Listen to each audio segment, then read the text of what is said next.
Blessings and peace, beloved. Thank you for joining us once again for our Great Controversy Devotional series, where we are using the book Christ Triumphant that deals with the issues pertaining to this great struggle between Christ and Satan. The devotional thought for today, June the 24th, is entitled, Position Does Not Preclude the Need for Prayer. And the scripture reading is Nehemiah chapters 1 and verse 11.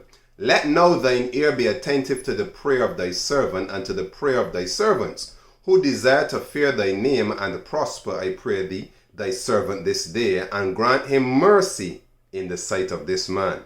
Nehemiah, the Hebrew exile, occupied a position of influence and honor in the Persian court. As cupbearer of the king, he was admitted to the royal presence, and by virtue of this intimacy and his own high abilities and tried fidelity, he became the monarch's counselor. He was a man of high principle, unbending integrity, and great sagacity.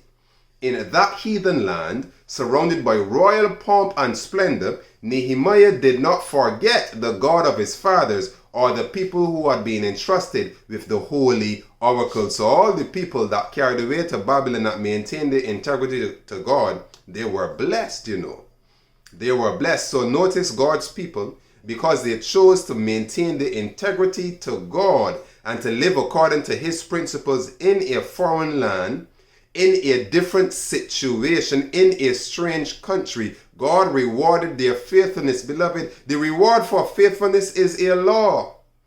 It's a law. The reward for unfaithfulness is also a law. The wages of sin is death. The wages of faithfulness is life. Choose life. Therefore, make a choice to be always faithful. When we make a choice to be always faithful, we will experience life and the blessings and protection and favor of God. The dignity of his position did not rob him of his piety or his love for his brethren. He was not ashamed to own his relationship to them and to the truth.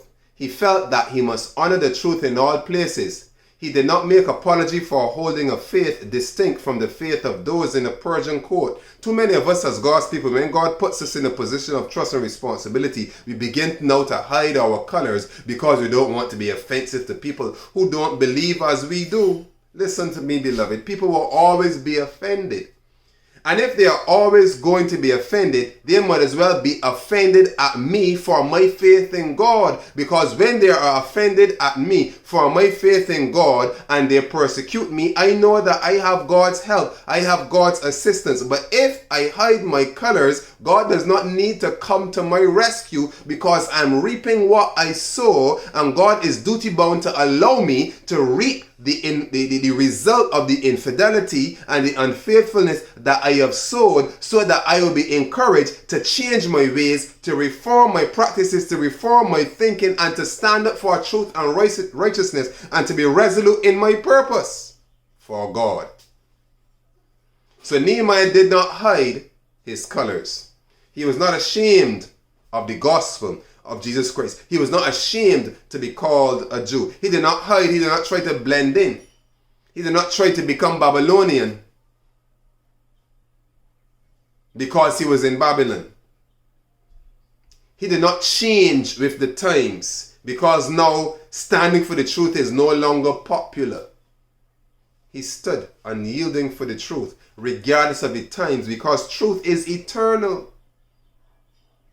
Lies are not.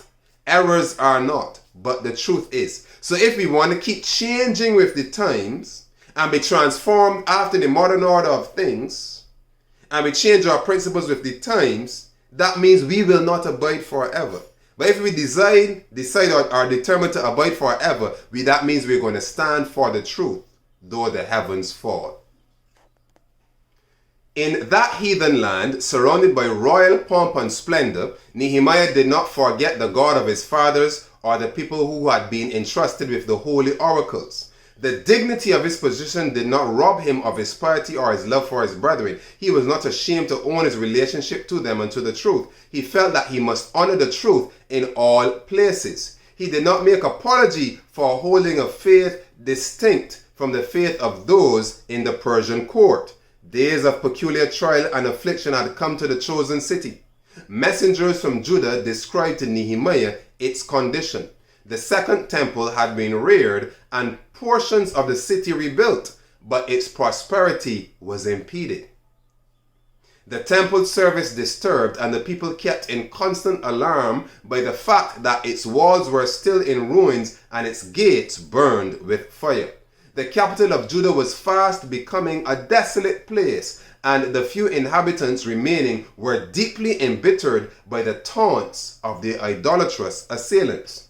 The soul of the Hebrew patriarch was overwhelmed by these evil tidings. So great was his sorrow that he could not eat or drink. He wept and mourned certain days and fasted. But when the first outburst of his grief was over, he turned in his affliction to the sure helper. The record says that he prayed before the God of heaven.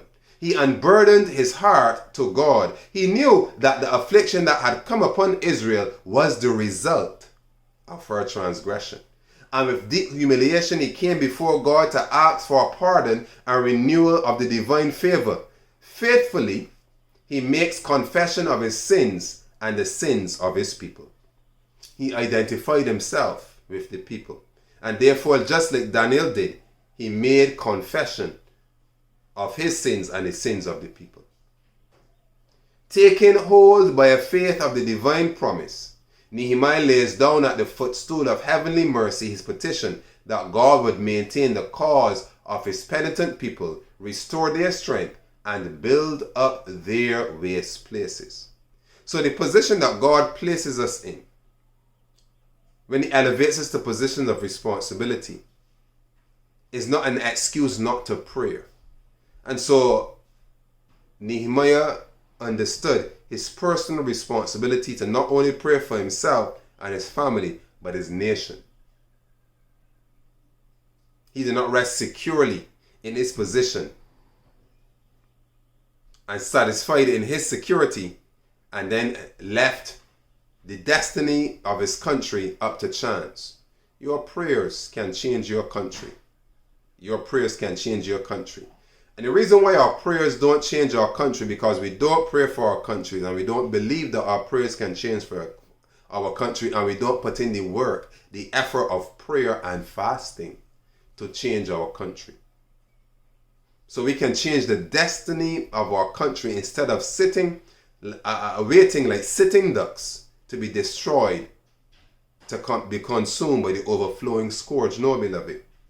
Your prayers can put a halt to the devil's plans.